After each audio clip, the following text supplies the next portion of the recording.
सियालकोट तो बहावलपुर का सफ़र कई घंटिया के मुहीत है तो कई किलोमीटर है। इत्थे आने का मकसद एक ईमानदार और बहादुर पुलिस अफसर की खिदमत का एतराफ़ करना।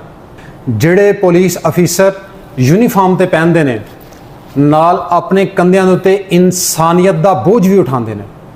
उहदी मिसाल 6-7 तारीख नूं जिहड़ा बुज़दिल दुश्मन ने रात की तारीकी के उत्ते मासूम औरतों के बच्चों पर अटैक किया बहावलपुर दे विच। DPO बहावलपुर सब तो पहला मौके पर पहुंचे ने। अपनी जान की परवाह कीतियां बगैर उन्होंने जख्मियों ते शोधा नूं अपने हत्थां नाल उठाया। जे फजा दे विच खौफ सी ते तीसरा मजाइल आण के जो मौके पर डिग्गा तो DPO बहावलपुर नूं अल्लाह ने बड़ी रहमत दे नाल बचाया और ये मौके पर मौजूद सन। इन्हां बिल्कुल परेशान नहीं होए और अपने फर्ज की अदायगी इन्हां बिल्कुल मुसलसल कंटिन्यू की है। और साडे नाल मौजूद ने DPO बहावलपुर हसन इकबाल साहब। सर तुहाडा बहुत शुक्रिया, तुसीं अपनी कीमती टाइम जो सानूं सारा टाइम दिता। तो सर जिहड़ा इंसीडेंट होया है इंडिया बुज़दिल भारत ने साडे ते हमला किया 6 ते 7 दी रात नूं, वो किस तरह होया? सब तो पहला जनाब मौके पर पहुंचन की वकूआ है? बिस्मिल्लाहिर्रहमानिर्रहीम। तमाम तारीफ़ें अल्लाह के लिए, लाखों करोड़ों दरूद व सलाम हो प्यारे आका सैयद मुस्तफ़ा मोहम्मद मुस्तफ़ा सल्लल्लाहु अलैहि वसल्लम पर। जी आप बिल्कुल ठीक कह रहे हैं कि जिस दिन ये वाक़या हुआ उस दिन हम मेंटली रेडी थे। सिचुएशन कुछ ऐसी चल रही थी। तो पहला जब ये अटैक हुआ तो एक आप समझ सकते हैं कि शहर में सबको अंदाज़ा हो गया। तो मैंने अपने RPO साहब को कॉल की और उनको कहा असरटेन कर रहा हूँ। और यहाँ पे मैं एक बात ये ऐड करना चाहूँ कि मैं और RPO साहब दोनों एक साथ साथ पहुँचे। अच्छा। और जाते ही हमने जब हम वहाँ पे पहुँचे हैं तो उस वक़्त एयर स्ट्राइक हुई भी थी। अभी हमने जाके वहाँ पे जो हमारा पुलिस का फ़र्ज़ होता है जी, हमारे 3 टास्क थे उस वक़्त सबसे अहम। जी जी। तो उसमें एक टास्क था कि हमने एक तो कॉर्डन लगाना है ताकि पब्लिक को बचाया जाए जी। दूसरा जो हमारे कौमी सलामती के इदारे हैं, आर्म फोर्सेस हैं, जी जी, उनकी मूवमेंट को भी देखना है कि कोई ऑब्स्ट्रक्ट ना हो। और तीसरा रेस्क्यू एंड रिलीफ के ऑपरेशंस हैं जिंदाबाद। तो उसमें पुलिस का किरदार जो है वो पुल की मानंद हो जाता है क्योंकि ज़िली इंतज़ामिया जी जी और जो रेस्क्यू 1122 हैं उनका रेस्क्यू का और फिर वहाँ से हॉस्पिटल तक का। जी जी। लेकिन इस सारे इशू के दरमियान ट्रैफिक का जी, शहर में नज़्म ज़ब्त दूसरा कि कोई पैनिक ना फैले और तीसरा साइट को सिक्योर करने का। तो वहाँ पे अल्हम्दुलिल्लाह पहुँचे और RPO साहब की क़यादत में जब हम पहुँचे हैं तो वहाँ पे हमारे पहुँचते ही जो है ना वो जिस दुश्मन का आप जिक्र कर रहे हैं उन्होंने अटैक किया। पहले वक्फे से कर रहे थे। सर पहला 2 अटैक हुए ने। पहले जी जो अटैक्स हुए उसके बाद आधे घंटे बाद तीसरा अटैक हुआ सर। जनाब मौजूद सन उस टाइम? जी जी मैं भी मौजूद था, RPO साहब भी मौजूद थे। अच्छा। और उस वक़्त बाकी जो हमारे कौमी सलामती के इदारे हैं जी सारे मौजूद थे। और सब जो सबसे आप इसको खुशाइन बात कह दें या एक इसको कौमी सलामती का नैरेटिव दे दें कि उस दिन उस वक़्त वहाँ पे कोई फ़र्क नहीं था। मतलब जो अफवाज पाकिस्तान के हमारे जिन पे हमारे ब्रेव आर्मी जिन पे हम फ़ख्र करते हैं वो भी हमारे साथ खड़े थे। पुलिस भी थी, डिस्ट्रिक्ट एडमिनिस्ट्रेशन भी थी, 1122 वाले भी थे। तो अल्लाह ताला ने माशाल्लाह सबको एक लिहाज से गाजी भी बनाया। जिंदाबाद। और उस अटैक के फ़ौरन बाद फिर आप देखें कि एक जो रिप्लाई पाकिस्तान का जी वो इतना अस्टाउंडिंग था कि अगले दिन भी हमें ख़तरा था कि जी वो होगा। लेकिन उस वक्त तक पाकिस्तान जो है वो फ़ज़ाओं को, भारत की जो नापाक अज़ाइम है उनको भी और जो फ़ज़ाएँ थी उसको भी हमारे शाहीनों ने, अफवाज पाकिस्तान के मुसम्मम इरादे ने उसको भी जो है वो पुरसकून कर दिया था। वरना हम सेकेंड डे भी जो था इस वाक़े के बाद हम वो थे। और मैं ये बताता चलूँ जितना अवाम का वलवला था और जोश था। सुबह 4 बजे जब एक हाई प्रोफाइल विज़िट हुआ हस्पताल में तो हस्पताल के बाहर लोगों की ज़ारों कतारें मौजूद थी। कोई खून देना चाहता था, कोई उसमें शामिल होना चाहता था। तो भावलपुर की पब्लिक ने, भावलपुर की ज़िली इंतज़ामिया ने, रेस्क्यू 1122 ने, हमारा जो ये हॉस्पिटल है BVHS ने, इसके तमाम अमले और स्टाफ ने और पुलिस के तमाम जो हमारे टेंटिकल्स हैं उसमें PHP को भी मैं पीछे नहीं करूँगा, उनकी भी ड्यूटी वहीं पे थी। मोटरवे पुलिस आप यकीन करें जिस वक्त ये वाक़या हुआ मैंने जो उनके सेक्टर इंचार्ज थे मोटरवे के, उनको कॉल, मतलब हर शख्स जिसको हमने आवाज़ दी या कॉल की, सब ने लब्बैक कहा। जिंदाबाद। और जिंदाबाद, एक अपनी फ़ौज के साथ मोहब्बत, बल्कि मोहब्बत नहीं, एक अकीदत लग रही थी कि जो चीज़ें हम पहले कभी हमने पढ़ी थी कि जो सिपह सलार होता है उसके पीछे, इस्लामी सिपह सलार के पीछे सारे जो हैं वो शाना बिशाना होते हैं, वो चीज़ हमने अमली तौर पे उसका मुजाहरा जिंदाबाद, बिल्कुल की रात को देखा जी। सर कुछ देर वास्ते जनाब जड़े ना जो मिसाइल तीसरा डिगा है जनाब मौजूद सन, मेरे सोर्सेस दसन रहे ने कि जनाब जड़े ना कोई कुछ देर वास्ते जनाब जड़े ने देखें गड्डी च बैठे आरपीओ साहब ने जनाब फरान के दिलासा दिता। और नहीं, ऐसा हुआ कि गाड़ियाँ तो हमने हटा ली थी वहाँ से क्योंकि गाड़ियाँ डैमेज हो गई थी। तो जब ये हुआ ना तो हमारे साथ एक हमारा एलीट का जवान है वो भी ज़ख्मी हुआ। अच्छा। आरपीओ साहब और मैं, हम दोनों भी वहाँ थे। तो मैं थोड़ा उस वक्त आप ये कह सकते हैं कि आने के बाद तुसी करीब सो ज़्यादा नहीं, हम दोनों एक ही फासले पे थे। तो जब वो आए तो उन्होंने बहुत एक अच्छी बात की, उन्होंने कहा कि जी ये हमारा फ़र्ज़ है और इंशाल्लाह हम करेंगे। और यकीन करें उस वक़्त हमारा जो मेन ऑब्जेक्टिव था वो यही था कि जो ज़ख्मी हैं, अब देखें ना, एक औरतों का और बच्चों का जी जो नैरेटिव एक बयानिया दुश्मन ने बनाया और फिर अगले दिन पूरी दुनिया ने देखा कि वो एक झूठा नैरेटिव था। और उसमें हमारी टॉप प्रायोरिटी यही थी कि ज़ख्मियों की इमदाद की जाए और जो हमारे शहदा हैं उनको अगर वो है मतलब रेस्क्यू एंड रिलीफ का वो किया जाए। तो जी उसमें बिल्कुल कमांडर की बहादुरी, आरपीओ साहब साथ रहे, उन्होंने बहुत दिलासा दिया। मुझे यकीन करें जब हमला होने के बाद एक चीज़ ये ख्याल आया कि शायद कि कहीं कोई हमारे ना उसमें कमी थी। मैंने ये कहा कि सर अब देखें इसको तो नहीं रोक सकते थे। तो उन्होंने एक बहुत बड़ी बात की, उन्होंने कहा कि हमने अपना काम जो है वो करना है और we are a professional force. और इत्तेफाक की बात है कि मैं उस वक्त आईजी साहब से भी राब्ते में था, उन्होंने भी बहुत ज़्यादा हौसला दिया, बहुत ज़्यादा दिलासा दिया। हमारी जो ऑपरेशंस ब्रांच है हम उसको भूल जाते हैं, वो अफसरान भी हमारे साथ जाके होते हैं ऑपरेशंस ब्रांच के।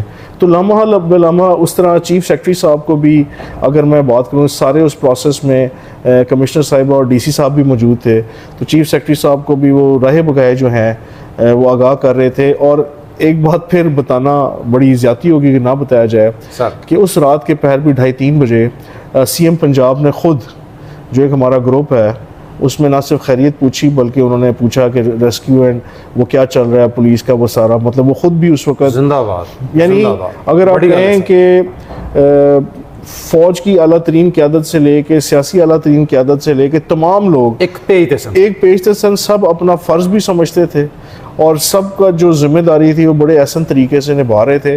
बल्कि अगले दिन आप देखें इतना अजीम शान जनाजा बहावलपुर की हिस्ट्री में नहीं है। मतलब मैंने शहर में जिसे भी पूछा वो हुआ तो एक भी वाक़या नाखुशगवार नहीं आया पूरे जनाजे में। और वो जनाजा भी जो था, हम ये उस वक़्त हमें इतलात भी थी कि ये जनाजा भी, क्योंकि भारत आपको पता है उसके एक चेहरा जो दुनिया के लिए वो और है जी, और उसका जो असल मकरू चेहरा है वो और है। तो उस वक्त ये था कि जी हो सकता है कि यहाँ पे अटैक हो जाए जी, जी, जी। लेकिन आप यकीन करें कि फ़ौज की आला तरीन क़यादत से लेकर पंजाब प्रोविंशियल गवर्नमेंट के मिनिस्टर से लेकर तमाम सीनियर अफसरान एक सफ़ में खड़े होकर हमने अपने शहदा का ना सिर्फ जनाजा पढ़ाया और फिर उनका माशाल्लाह जाके बड़ी इज़्ज़त के साथ, एहतराम के साथ उनको जो है वो आखिरी रसूमात अदा की। उसमें भी ये था कि जी वो होगा। लेकिन मेरा शायद अगर मैं ये कहूँ कि आम हालात में जब बारिश हो जाए या धूप ज़्यादा हो जाए तो ड्यूटी पे कोई भाग जाता है। आपने देखा होगा कि जी जवान, वो एक वाहिद दिन था जिसमें किसी इदारे का कोई बंदा गैर हाजिर नहीं हुआ। जिंदाबाद। मतलब सिविल इंतज़ामिया कह लें, पुलिस कह लें, मैंने जिस अपने अफसर को बुलाया, हॉस्पिटल की ड्यूटी बहुत क्रिटिकल थी। मेरे जो डीएसपी लीगल हैं 1 और 2, इन्होंने हॉस्पिटल 12-12 घंटे जाके ड्यूटी की। एसपी साहब गए तो जो जनाजा गया उसको सिक्योर करना, और आप देखें एक जमे गफीर था आवाम का, उनका आना, फिर उसको वहाँ से मूव करना, शहर में कहीं ट्रैफिक ब्लॉक नहीं हुई। इतने बड़े उसके बाद मेरी अपनी सर्विस में मैंने अपनी आंखों से जो चीज़ देखी है ये आज तक मैंने देखी, दिस वाज अनप्रेसिडेंटेड। जिंदाबाद जिंदाबाद जिंदाबाद। दूसरा सर, सियालकोट तो बहावलपुर का सफ़र, सियालकोट का सर जड़ा रकबा है तकरीबन 3000 मुरबा किलोमीटर है, बहावलपुर का रकबा है 24,000 मुरबा किलोमीटर। बहावलपुर का किराए में तकरीबन 24,000 सालाना, सियालकोट का 44,000 सालाना। ਸਰ ਐਡਾ ਵੱਡਾ ਰਕਬਾ ਫੈਲਿਆ ਜਿਹੜਾ ਬਹਾਵਲਪੁਰ ਦਾ, ਐਡੇ ਥੋੜੇ ਵਸਾਇਲ ਦੇ ਵਿੱਚ किस तरह जनाब मैनेज करेंगे? और ये देखें एक यही जहाँ पे जैसे आपने बहुत अच्छा पॉइंट उठाया कि जहाँ पे रकबा कम था तो वहाँ पे थाना जात करीब थे, एक्सेस थी, तो वहाँ पे चैलेंज हमारा क्राइम था, हीनियस क्राइम था। यहाँ पे जोग्राफी हमारा बहुत बड़ा चैलेंज है। मेरा एक थाना एग्जांपल दूँ, अगर दिरावड़ जिधर मैं अभी जाके खुली कचहरी करनी, यहाँ से 1.5 घंटे का फासला है। अच्छा। और उस दिरावड़ थाने का अपने तहसील हेडक्वार्टर में आते हुए यजमान में SHO को तकरीबन 40 मिनट से घंटा लग जाता। तो ये चैलेंज है। यहाँ का अपना एक पेक्यूलियर क्राइम है, लेकिन अल्हम्दुलिल्लाह भावलपुर पुलिस में मुझसे पहले भी जो DPO साहब थे वो एक बहुत अच्छे अफसर हैं, वो भी सियालकोट में रह चुके हैं, असद साहब जी। अच्छा। उन्होंने वहाँ पे भी एक अच्छा मार्क सेट किया। यहाँ पे भी मेरे लिए जो चैलेंज है, जो उन्होंने एक मार्क सेट किया, उसके अगर मैं ज़्यादा नहीं तो उसके बराबर परफॉर्मेंस देने की पूरी कोशिश करूँगा। चीज़ें बहुत ज़्यादा माशाल्लाह वेल इन प्लेस हैं। IG साहब ने पूरे पंजाब में 700 जो हमारे 736 थाना जाते हैं, तमाम में SIPS चल रहा है, वो यहाँ पे भी अप्लाई होता है। गुड। तो बहुत सारी चीज़ें जो चैलेंजेस हैं वो हमारे पुलिस के जो प्रोटोकॉल्स हैं उनकी वजह से ठीक। फिर CM साहिबा का एक बहुत ज़बरदस्त विजन है क्राइम फ्री पंजाब का।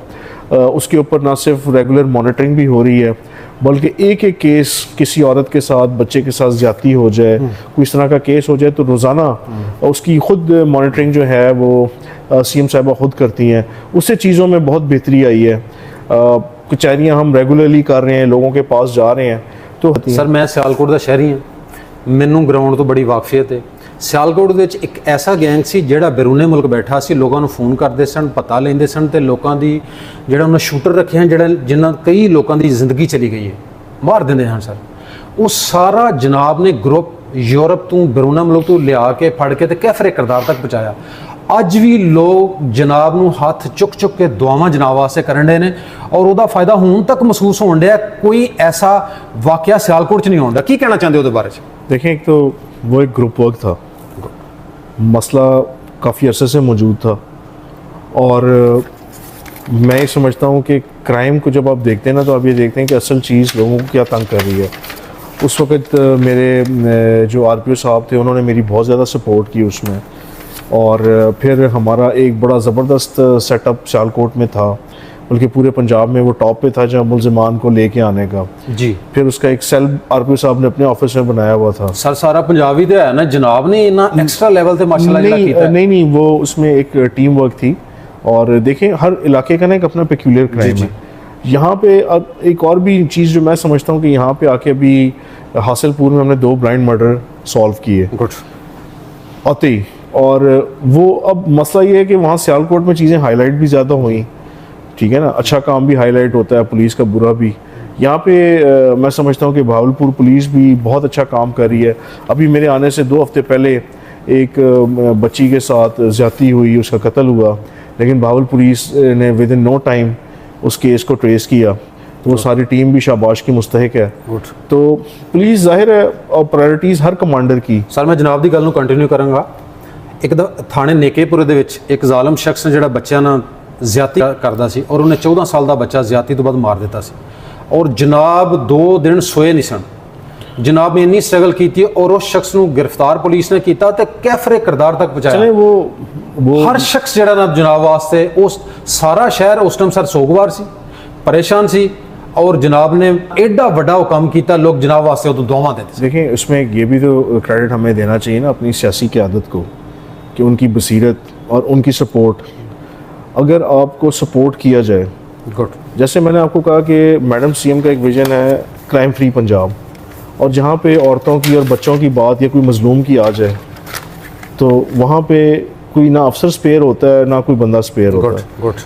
तो हमें तो सीधी सी बात है जी, रिसोर्सेज चाहिए, वो हमें गवर्नमेंट दे रही है। IG साहब, RPO साहब फुल टाइम हमें सपोर्ट करते हैं, और इसमें मैं ये भी सलाम करूँगा कि जो हमारे साथ अदलिया है, वो भी जो हीनियस केसेस हैं उसे हमें फुल सपोर्ट करते हैं वो। तो अल्लाह का शुक्र है, इससे लोगों को इंसाफ मिलता। सर जो सियासी जनाब ने गल की है, तो जनाब की जी पॉलिसी ही रियासत की पॉलिसी, जनाब तो सियालकोट के कुछ ऐसे भी इल्ज़ाम लगे ने ਕਿ ਹਾਲਾਂਕਿ ਤੁਸੀਂ ਸਟੇਟ ਦੀ ਪਾਲਿਸੀ ਨੂੰ ਆਪਣੀ ਪਾਲਿਸੀ ਸਮਝ ਕੇ ਉਹਦੇ ਉੱਤੇ ਅਮਲ ਦਰਾਮਦ ਕੀਤਾ, ਉਹਦੇ ਬਾਰੇ ਜਨਾਬ ਕੀ ਕਹਿਣਾ ਚਾਹੁੰਦੇ हैं? देखिए, एक हर चीज़ का ना एक टाइम होता है सर। मैं अगर इससे 20 साल पहले जाऊं, बल्कि आप चले जाएं 1977 में चले जाएं, तो उस वक्त जो पुलिस अफसरान हैं उनके चैलेंजेस उस ज़माने के मुताबिक थे। उसके बाद अगर हम 80s में आए तो एक अपना दौर था। हर ज़माने में हमें ये देखना चाहिए, एक हमारे उस्ताद ने एक बहुत अच्छी बात बताई थी, वो पुलिस अफसर जो इल्ज़ामात से या प्रेशर से घबरा जाए वो पुलिस अफसर नहीं होता। हाँ, आपकी इंटेग्रिटी पे, आपकी मोरालिटी पे कोई इल्ज़ाम नहीं होना चाहिए। बाकी ज़ाहिर है आपने इस इन्वायरमेंट में आपने सर्व करना है, लेकिन असल मैं समझता हूँ कि रियासत पाकिस्तान है तो ये बाकी सारी चीज़ें हैं। अगर आपकी लॉयल्टी अपनी स्टेट के साथ नहीं है, देखिए ना, मैं हसन इकबाल बज़ाते खुद कुछ नहीं हूँ, लेकिन जब मुझ पे ये एम्बलम लगता है रियासत पाकिस्तान का और ये पंजाब पुलिस का, जिंदाबाद, तो ये सारी पावर एंड अथॉरिटी मैं कहाँ से ले रहा हूँ? जिंदाबाद, वहाँ से ले रहा हूँ। तो मेरी जो लॉयल्टी है वो फिर इधर होनी चाहिए। तो अब उसमें अगर कोई जमात या कोई फ़र्द या कोई गिरोह उनका अपना कोई नज़रिया या वेस्टेड इंटरेस्ट पाकिस्तान से ऊपर का है, तो मैं तो उस चीज़ को नहीं मानता। मेरे लिए तो देखें जी, ये सब कुछ है इस मुल्क की वजह से। आपने अभी इस रिसेंट क्राइसिस में भी देखा कि लोगों का जो जज्बा था वो दीनी था, और सीधी सी बात है, ये मुल्क है, ये स्टेट है, तो सब कुछ है। सर जिंदाबाद। सर मैं बहावलपुर डीपी ऑफिस ਵਿੱਚ ਬੈਠਾ, ਇਹ ਨਵਾਬਾਂ ਦਾ ਸ਼ਹਿਰ ਹੈ ਤੇ ਬਿਲਡਿੰਗਸ ਜਿਹੜੀਆਂ ਨਾ ਇਹ ਕਾਸੀ ਕਰਦੀ ਵੀ ਇਹਦਾ ਸਾਰਾ ਮੈਂ ਵੇਖ ਕੇ ਸਿਆਲਕੋਟ ਜਿਹੜਾ ਡੀਪੀ ਆਫਿਸ ਸੀ ਔਰ ਖਿਦਮਤ ਸੈਂਟਰ ਉਹ ਜਨਾਬ ਨੇ ਤਿਆਰ ਕਰਵਾਇਆ ਸੀ ਸਾਰਾ, ਜਿਹੜਾ ਹੁਣ ਤੱਕ ਬੜਾ ਖੂਬਸੂਰਤ ਆਫਿਸ ਹੈ, ਜਿਹੜਾ ਬੰਦਾ ਜਾਂਦਾ ਬੜਾ अच्छा इंप्रेशन आता है। जनाब ने गवर्नमेंट को पैसे, सरकार को पैसे भी नहीं ले, कितने ले करवाया था जनाब? देखिए, फिर मैं एक बात कर रहा हूँ, ये जो हमारे थाना जात का इम्पटस है ये आईजी साहब ने स्टार्ट किया सर। उसके बाद उन्होंने एक बड़ी अच्छी बात की कि यार आपके अपने ऑफिसेज होते हैं, तो जो रीडर है, बाकी स्टाफ है उसका, फिर साथ ही साथ हमारा सेफ सिटी का आ गया। तो एक बात जो आईजी साहब कहते हैं, और मैं सामीन के लिए और आपको बताऊँ कि जमूत को तोड़ दो। अब आप ये देखें ना, ये भावलपुर का भी जो ये ऑफिस है सारा माशाल्लाह सेटअप, मेरे प्रेडिसेसर उससे पहले हर बंदा आके अपने हिस्से का कोई दरख्त लगाता है, उससे फल आता है, फिर कोई बेंच लगा देता है। मतलब एक दिन में ये नखलिस्तान नहीं बनता। जिंदाबाद। कोई बूटे लगाता है, कोई घास लगाता है। सियाल जनाब दी कतकलम में सियालकोट खिदमत सेंटर जाइए तो एक खूबसूरत एनवायरनमेंट, डीपीओ ऑफिस जाइए खूबसूरत एनवायरनमेंट, जनाब दी यादें होंगी हैं। देखें, फिर मैं एक उसमें कहूँगा कि ये एक कलेक्टिव एफर्ट है, और ये जब पूरी पंजाब पुलिस में ये एक स्टार्ट हुआ, जब हमने तहिया कर लिया कि हम अपने ऑफिसेज़ को, अपने थाना जात को पब्लिक फ्रेंडली बनाएंगे, तो ये एक ज़रूरी इकदाम था, वो किया। फिर सर सियालकोट सारी boundary area, Bahawalpur total boundary area, जनाब बाउंड्री तक अच्छा खेल प्ले कर लेंगे आई जी साहब की मर्जी, तो जिथे ये जी आई जी साहब की शफकत है, गवर्नमेंट की मतलब सीधी सी बात है, गवर्नमेंट की मर्जी है। हम तो सरकारी मुलाजिम हैं, जहाँ पे हमारा वो होता है दाना पानी, वहाँ पहुँच जाते हैं। जब ट्रेनिंग ब्रांच में ज़रूरत थी अल्हम्दुलिल्लाह वहाँ जाके भी सर्व किया। एक बहुत अच्छा टाइम, मुझे बहुत अच्छा सीखने को मिला ट्रेनिंग ब्रांच में। उसके बाद इधर आए, इधर की अपनी पेक्यूलियरिटीज़ है। साउथ में काफ़ी अरसे के बाद आए हूँ वापस, तो हर इलाके की अपनी जो है वो होती है। सर बहुत शुक्रिया तुहाडा, थैंक यू सर, जिंदाबाद। मैं बतौर सियालकोट का शहरी सर, मैं तुहाडी खिदमत का इतराफ़ करने वास्ते सियालकोट इत्थे आया। यकीनन तुसा अपनी सर्विसेज दे विच लोगों को बड़ा फ़ायदा दिता है, और क्राइम नू जिस लैवल ते तुसा कंट्रोल किया है, असी पूरा शहर तुहाडे मुतरफ हाँ। तुहाडा बहुत बहुत शुक्रिया sir, thank you very much.